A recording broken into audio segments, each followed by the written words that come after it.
Hello guys, मेरा नाम है राज शर्मा और स्वागत करता हूं आपका एनसीईआरटी पिच में। तो आज के वीडियो हम लोग बात करने वाले हैं कक्षा 11 के पार्ट नंबर 5 की, जिसका नाम विधायिका है। तो इस पार्ट में हम लोग काफ़ी चीज़ें जानने वाले हैं, जैसे कि सरकार के अंगों के बारे में जानने की कोशिश करेंगे, अनुच्छेद 76 क्या कहता है इसके बारे में जानेंगे, विधायिका किस प्रकार से काम करती है इसके बारे में जानने की कोशिश करेंगे, विधायिका के प्रकार देखेंगे, भारतीय संसदीय व्यवस्था के बारे में जानेंगे, मतलब कि लोकसभा और राज्यसभा के बारे में जानने की कोशिश करेंगे, संसद किस प्रकार से काम करती है इसके बारे में जानने की कोशिश करेंगे, कानून बनाने की प्रक्रिया के बारे में जानने की कोशिश करेंगे, विधायिका के प्रकार के बारे में देखेंगे कि विधायिका किस प्रकार की होते हैं, संसदीय समितियों के बारे में जानेंगे, मतलब कि संसद अपने काम करने के लिए कई समितियों का गठन करती है, उनके बारे में जानने की कोशिश करेंगे, विधान परिषद किस प्रकार से काम करती है, मतलब कि राज्यों में विधान परिषद देखने को मिलती है ना, तो वो किस प्रकार से काम करती है उसके बारे में जानने की कोशिश करेंगे, और लास्ट में हम लोग जानेंगे दल बदल वाली व्यवस्था के बारे में।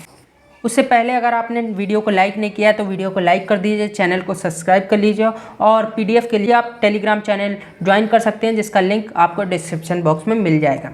अब बात करें सरकार के अंगों की, तो सरकार को 3 अंगों में बांटा गया। हम लोगों ने पिछले चैप्टर में भी बात किया है, ठीक है, कार्यपालिका वाले चैप्टर में भी हम लोगों ने इसके बारे में बात की है, ठीक है। बात करें विधायिका की, तो विधायिका नए नियम कानूनों को बनाने का काम करती, कार्यपालिका नए नियम कानूनों को लागू करने का काम करती है, और वहीं बात करें न्यायपालिका की, तो नियम कानूनों का अगर हनन होता है, तोड़ता है अगर कोई व्यक्ति, तो उनको दंड देने का काम हमारी न्यायपालिका का होता है। अब करें भारतीय संविधान में अनुच्छेद 76 क्या कहता है, तो अनुच्छेद 76 के तहत हमारे राष्ट्रपति जी और दोनों सदन किस प्रकार काम करेंगे, इसमें इसका विवरण हमारा अनुच्छेद 76 हमें देने का काम करता है। बात करें विधायिका की, तो विधायिका किसे कहते हैं, तो संघ की विधायिका को हम लोग संसद कहते हैं। यह राष्ट्रपति और दोनों सदनों को मिलाकर बनती है, मतलब कि लोकसभा और राज्यसभा एवं राष्ट्रपति जी को मिलाकर हमारी विधायिका का निर्माण किया जाता है। राज्यों की विधायिका को हम लोग विधानमंडल या विधानसभा कहते हैं। विधायिका का चुनाव जनता द्वारा किया जाता है, इसलिए यह जनता का प्रतिनिधि बनकर कानून बनाने की प्रक्रिया में भाग लेती हैं। इनके प्रमुख कार्यों की बात करें तो संसद में जाकर ये बहस करती हैं, विरोध करती हैं, प्रदर्शन करती हैं, सर्वसम्मति बनाती, सरोकार और सहयोग जैसे कार्यों को करने का काम करती हैं। लोकतांत्रिक शासन में विधायिका का बहुत महत्व है, क्योंकि इनको हम लोग चुनने का काम करते हैं और डायरेक्ट रिप्रेजेंटेशन करती है हमारा, तो इसलिए इनका महत्वपूर्ण योगदान हो जाता है हमारे लोकतांत्रिक व्यवस्था में। भारत में संसदीय शासन प्रणाली अपनाई गई है, जो कि ब्रिटेन प्रणाली पर आधारित है, ठीक है। तो हम लोगों ने कौन सी प्रणाली को अपनाया, ब्रिटेन की प्रणाली को हम लोगों ने अपनाया, ठीक है, 2 सदनों वाली। विधायिका की बात करें तो विधायिका भी 2 प्रकार की होती है, एक तो केंद्र में जो हमें देखने को मिलती है जिसको हम लोग संसद कहते हैं, वहीं राज्यों में जो हमें विधानमंडल जिसको हम लोग कहते हैं। भारत में संसदीय व्यवस्था की बात करें तो संसद भी 2 प्रकार की होती है, एक तो लोकसभा होगी, दूसरी राज्यसभा। लोकसभा की बात की जाए तो ये एक अस्थायी सदन है, जिसमें कुल सदस्यों की संख्या कितनी होती है, 542 होती है, और इनका कार्यकाल 5 वर्ष का होता है। वहीं बात करें राज्यसभा की, तो ये एक स्थायी सदन होता है और इनका कार्यकाल 6 वर्ष का होता है। स्थायी मतलब कि राष्ट्रपति जी इनको कभी भी भंग नहीं कर सकते हैं, वहीं लोकसभा को राष्ट्रपति जी कभी भी भंग कर सकते हैं। बात करी जाए संसद में 2 सदनों की आवश्यकता हमें क्यों पड़ी, तो संसद में 2 सदनों की आवश्यकता हमें इसलिए पड़ी क्योंकि 2 सदन उचित प्रतिनिधित्व दिलाने का काम करते हैं सभी वर्गों को, ठीक। इसका एक अन्य लाभ यह भी है कि कोई भी निर्णय जो होगा उस पर पुनः विचार किया जा सकता है। ये नहीं कि कोई जल्दीबाजी में नियम कानून आया और उसको जल्दी जल्दी देश में इम्प्लीमेंट कर दिया जाए, तो ऐसा नहीं है। तो ऐसी भावना अगर कोई रखता है तो वो डिक्टेटरशिप वाली भावना है, और हमारा देश तो है लोकतांत्रिक, तो लोकतांत्रिक व्यवस्था में विचार विमर्श करके कोई भी नियम कानून लाया जाता है, तो इसलिए हम लोगों ने 2 सदनों की व्यवस्था को अपनाया हुआ है, ठीक है। तो जल्दीबाजी में हम लोग कोई भी निर्णय नहीं लेते हैं। संसद के प्रमुख कार्यों की बात करें तो कानून बनाना, कार्यपालिका पर नियंत्रण करना। कार्यपालिका से मतलब है अस्थायी कार्यपालिका, जिसमें प्रधानमंत्री जी और उनका मंत्रिमंडल आता है। वित्तीय कार्य मतलब बजट को पारित करने का काम हमारी संसद का होता है। संविधान में अगर कोई संशोधन करना है तो उसके लिए संसद काम करती है। निर्वाचन संबंधित कार्यों में संसद भाग लेती है। न्यायिक कार्यों को करने का काम संसद का होता है। प्रतिनिधित्व करती है हमारा, बहस का मंच होता है, ठीक है। विदेशी नीतियों पर नियंत्रण पूरी तरीके से रहता है संसद का, और विचारशील तरीके से कार्य करने का काम हमारी संसद करती है, क्योंकि हमारा प्रतिनिधित्व करती है। दो सदनों की बात करें तो दो सदनों की व्यवस्था कौन कौन से राज्यों ने और कौन कौन से प्रांतों ने अपना रखी है, तो बिहार, जम्मू कश्मीर, उत्तर प्रदेश, महाराष्ट्र, कर्नाटक जैसे जो राज्य हैं वहाँ पर दो सदनों की व्यवस्था हमें देखने को मिलती है। बात करें राज्यसभा की तो ये भारतीय संसद का ऊपरी सदन है जिसमें अधिकतम 250 सदस्य होते हैं, ठीक है। और इसमें जो 12 सदस्य होते हैं वो डायरेक्ट राष्ट्रपति जी द्वारा चुने जाते हैं। और वहीं बात करें 238 सदस्यों की तो ये अप्रत्यक्ष रूप से निर्वाचित होते हैं, जिनको चुनने का काम हमारे विधायक करते हैं, ठीक है। जिनको हम चुनते हैं विधायकों को, वही आगे चल के राज्यसभा में कौन व्यक्ति जाएगा उनको चुनने का काम विधायकों का होता है। इनका निर्वाचन 6 वर्ष के लिए किया जाता है। और राज्यसभा एक स्थायी सदन है, ठीक है, स्थायी सदन है, इसको कभी भी भंग नहीं किया जा सकता। प्रत्येक 2 वर्ष में इसमें 1/3 सदस्यों का चुनाव होता है, मतलब कि प्रत्येक 2 सालों में इसमें 2/3 सदस्य रिटायर्ड होते हैं और उनकी जगह नए सदस्य चुन के आते हैं। बात करें जो चुने गए लोग हैं, मतलब कि 12 सदस्य जो चुने जाते हैं वो कौन कौन से क्षेत्रों से आते हैं, तो साहित्य, विज्ञान, कला, समाज सेवा, खेल इत्यादि जैसे जो क्षेत्र हैं वहाँ से ये 12 सदस्य चुन के आते हैं। और इसका बेस्ट एग्जाम्पल की बात करें तो जया बच्चन जी हमारी चुन के आई हुई सदस्य हैं जो आज के समय में राज्यसभा में काम कर रहे हैं। राज्यसभा का सदस्य बनने की योग्यता की बात करें तो भारत का नागरिक होना चाहिए वो व्यक्ति, उसकी आयु 30 वर्ष होनी चाहिए। और इनका जो निर्वाचन है वो किससे किया जाएगा, तो एकल संक्रमणीय अनुपाती प्रतिनिधित्व प्रणाली से इनका चुनाव किया जाता है।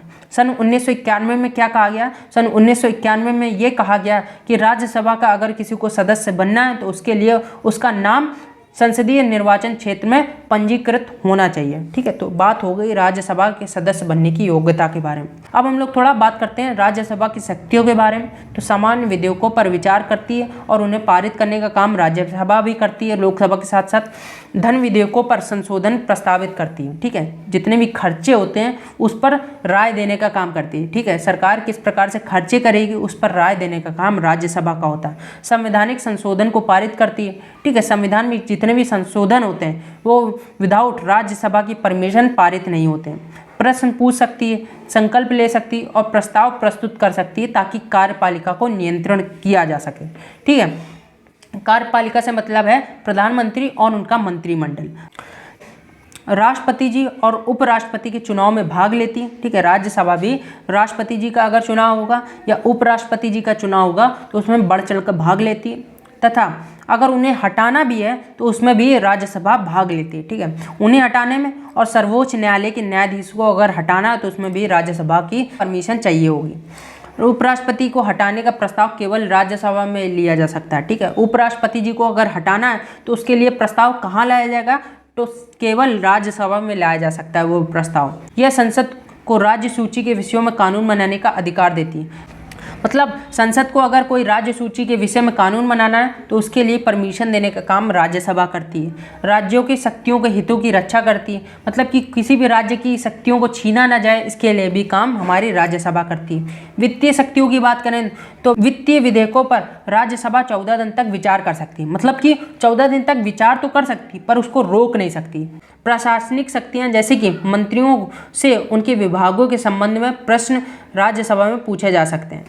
मतलब राज्यसभा अगर चाहे तो अगर सरकार का कोई मंत्री है तो उससे प्रश्न पूछ सकती है उनके विभागों के बारे में। फॉर एग्जांपल अगर एस जयशंकर जी से प्रश्न पूछना है राज्यसभा को तो वो पूछ सकती है। अन्य शक्तियों की बात करें तो चुनाव, सहयोग, आपात स्थिति की घोषणा करना, न्यायाधीशों को उनके पद से हटाने जैसे कार्य की शक्तियों में सम्मिलित हैं। अब बात करें लोकसभा की। लोकसभा भारतीय संसद का निम्न सदन है।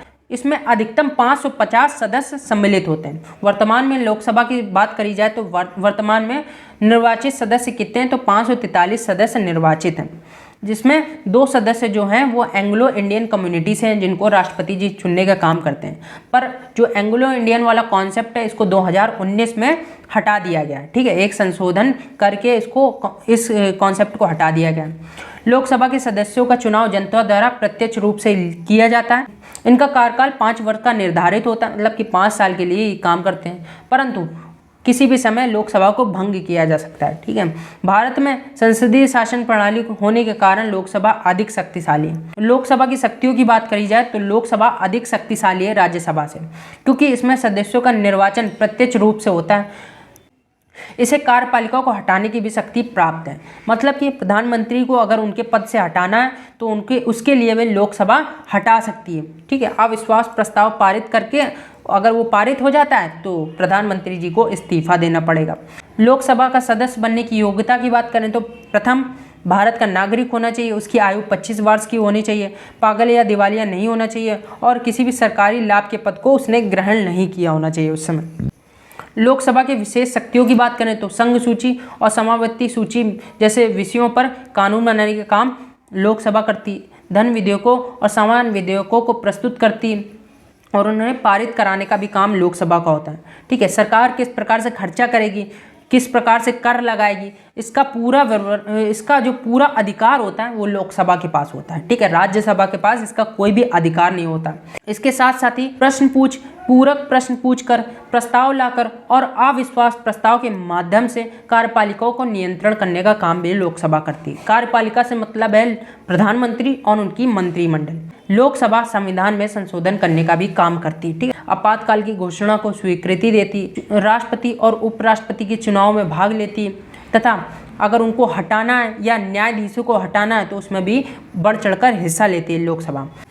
समितियों और आयोगों का गठन करती है और उनके प्रतिवेदन पर विचार करती है। मतलब कि जो भी वो रिपोर्ट बनाएंगे उस पर विचार करने का काम भी लोकसभा का होता है। ठीक है, समितियां और आयोग क्यों जरूरी होते हैं लोकसभा के लिए?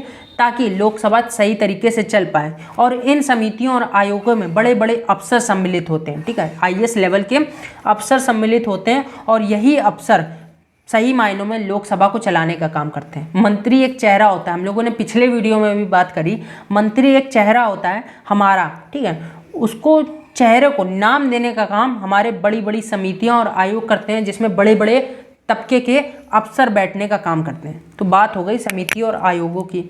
धन विधेयकों को केवल लोकसभा में प्रस्तुत किया जा सकता है। मतलब कि सरकार किस प्रकार से खर्चा करेगी इसका पूरा विवरण सिर्फ लोकसभा में लाया जा सकता है। लोकसभा के पास राज्यसभा से अधिक शक्ति होती है। राज्यसभा को जनता नहीं बल्कि विधायक चुनते हैं। ठीक है, राज्यसभा में जितने भी सदस्य चुने जाते हैं ना, वो हमारे द्वारा नहीं चुने जाते हैं, वो हमारे द्वारा चुने गए लोगों के द्वारा चुने जाते हैं। मतलब कि विधायकों द्वारा चुने जाते हैं।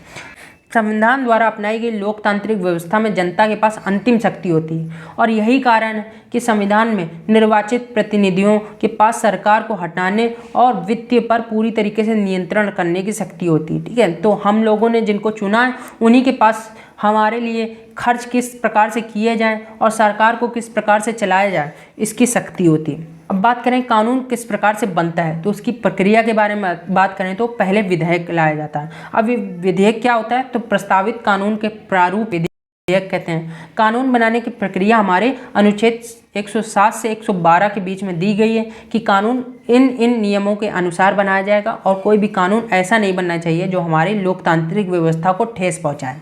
विधेयक के प्रकार की बात करें तो विधेयक भी दो प्रकार के होते हैं, एक तो सरकारी विधेयक और दूसरा गैर सरकारी विधेयक। सरकारी विधेयक वो विधेयक होते हैं जिनको सरकार का कोई मंत्री या सांसद प्रस्तुत करे संसद के सामने, उसको हम लोग सरकारी विधेयक करेंगे। जैसे नरेंद्र मोदी जी की गवर्नमेंट का कोई मंत्री या सांसद कोई विधेयक लेके आता है और वो संसद के सामने प्रस्तुत करता है तो उसको हम लोग सरकारी विधेयक कहेंगे। वहीं गैर सरकारी विधेयक की बात करें तो आज के समय में कांग्रेस पार्टी सत्ता में तो है नहीं और जो पार्टी सत्ता में नहीं होती वो अगर कोई विधेयक लेके आती है तो उसको हम लोग गैर सरकारी विधेयक कहते हैं। फॉर एग्जांपल कांग्रेस पार्टी के राहुल गांधी जी सदस्य हैं और राहुल गांधी जी अगर कोई विधेयक संसद के सामने प्रस्तुत करते हैं तो इसको हम लोग गैर सरकारी विधेयक कहेंगे। आज के समय में साधारण विधेयक और संवैधानिक संशोधन जैसे विधेयक इसमें शामिल हैं। बस इनके पास धन विधेयक की शक्ति नहीं होती क्योंकि धन विधेयक की शक्ति केवल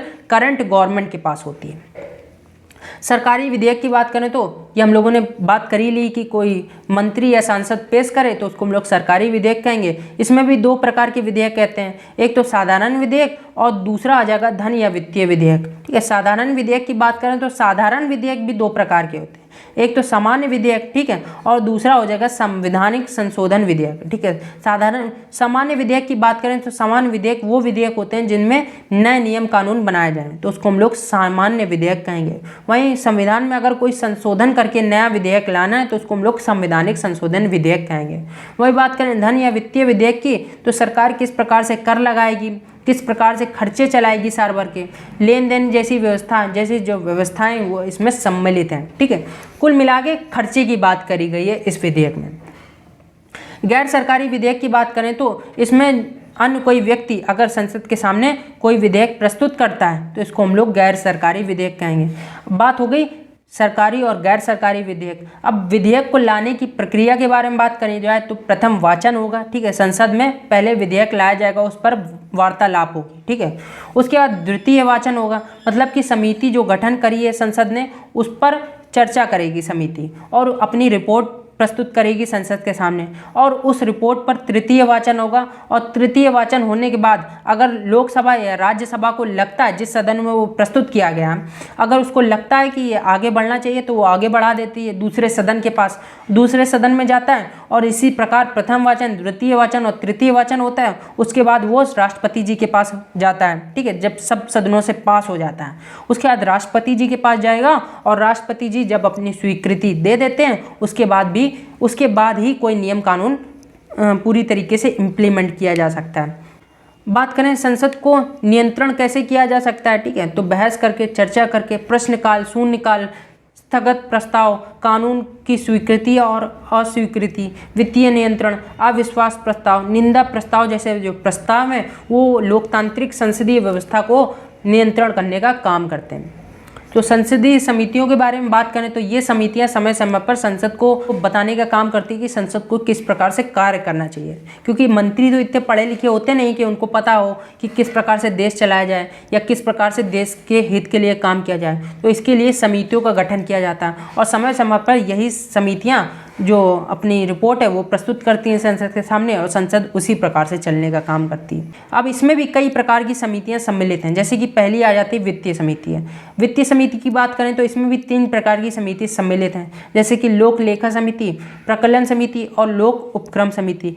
बात करें लोक लेखा समिति की तो भारत सरकार में जो सरकारी विभाग हैं उनमें जो खर्चा वो नियम अनुसार चल रहा है या नहीं चल रहा है उसको देखने का काम लोक लेखा समिति का होता है। वहीं बात करें प्रकलन समिति की तो खर्चों में किस प्रकार से किफ़ायत की जाए इसको देखने का काम प्रकलन समिति करती है, ठीक है।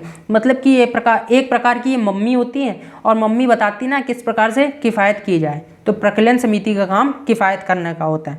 वहीं बात करें लोक उपक्रम समिति की तो सरकारी जो उद्योग हैं उनकी रिपोर्टों को एनालाइज करती है, मतलब कि सरकारी जो खर्चे होते हैं उसकी रिपोर्ट बनती है और उसी को एनालाइज करती है और उन खर्चों को देखती है, क्योंकि कई विभाग ऐसे भी होते हैं ना जो अपनी झूठी रिपोर्ट बना देते हैं और झूठी रिपोर्ट के अनुसार खर्चा ले लेते हैं, तो इसको देखने का काम लोक उपक्रम समिति करती है। तो कोई विभाग ऐसा तो नहीं कर रहा है कि आ रहा 5 रुपये का खर्च बता रही 10 रुपये का खर्च, तो इसको देखने का काम लोक उपक्रम समिति का होता है। दूसरे प्रकार की समिति की बात करें तो विभागीय स्थायी समिति आती है, जिसमें नियमन समिति होती, विशेष अधिकार समिति होती, कार्य मंत्रण समिति होती, आश्वासन समिति जैसे समिति सम्मिलित होती हैं ये विभागीय स्थायी समितियों में।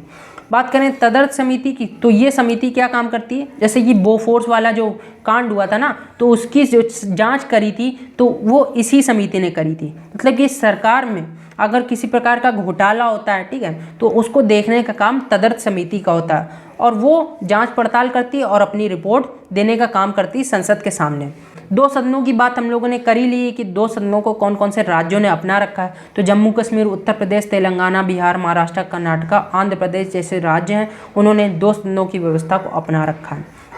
बात करें विधानसभा की शक्तियों की तो विधानसभा के पास भी कई सारी शक्तियां होती हैं, जैसे कि विधायी शक्तियां, वित्तीय शक्तियां, कार्यपालिका शक्तियां, कार्यपालिका की शक्तियां, चुनाव संबंधित कार्य करने की शक्तियां, संविधान में अगर कोई संशोधन करना है राज्य सूची का तो उस पर भी शक्ति प्राप्त होती है विधानसभा के पास। कार्यपालिका का मतलब है यहाँ पर मुख्यमंत्री और उनका मंत्रिमंडल, ठीक है, तो अस्थायी कार्यपालिका के अंडर में आता है। विधान परिषद की बात करी जाए तो विधायी शक्तियाँ, वित्तीय शक्तियाँ, कार्यपालिका जैसी शक्तियाँ सम्मिलित हैं विधान परिषद की शक्तियों में।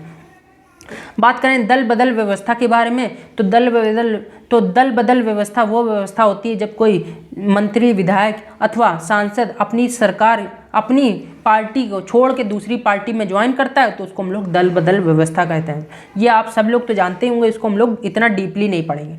दल बदल को रोकने के लिए एक कानून लाया गया जिसमें कहा गया, ठीक है, कि अगर कोई व्यक्ति अपनी पार्टी से जीत कर दूसरी पार्टी में जाना चाहता है तो उसके लिए उसको पद छोड़ना पड़ेगा। मतलब कि फॉर एग्जाम्पल हम खड़े हुए बीजेपी से, ठीक है, बीजेपी के कैंडिडेट बनकर हम विधायकी का चुनाव लड़ने के लिए खड़े हुए और हम लोग विधायकी जीत भी गए।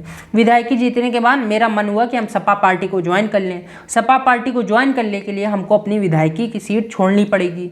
तो इस प्रकार ये दल बदल को रोकने के लिए ये कानून लाया गया ताकि कोई भी व्यक्ति अपनी पावर का मिसयूज़ ना कर पाए, ठीक है। तो पावर सभी को पसंद होती है, इसीलिए कोई भी छोड़ना नहीं चाहता। जब छोड़ना नहीं चाहता तो पार्टी भी नहीं बदल सकता। तो ये कानून इसी को रोकने का काम करता है। तो यहाँ पे हमारा वीडियो होता है समाप्त। वीडियो अगर अच्छा लगा हो तो इसको लाइक कर दीजिएगा, चैनल को सब्सक्राइब कर लीजिएगा, क्योंकि आपके लाइक और सब्सक्राइब से हमको एक मोटिवेशन मिलता है नया वीडियो बनाने की। तब तक के लिए जय हिंद, जय भारत। अपना ख्याल रखें, अपने माता पिता का भी ख्याल रखें।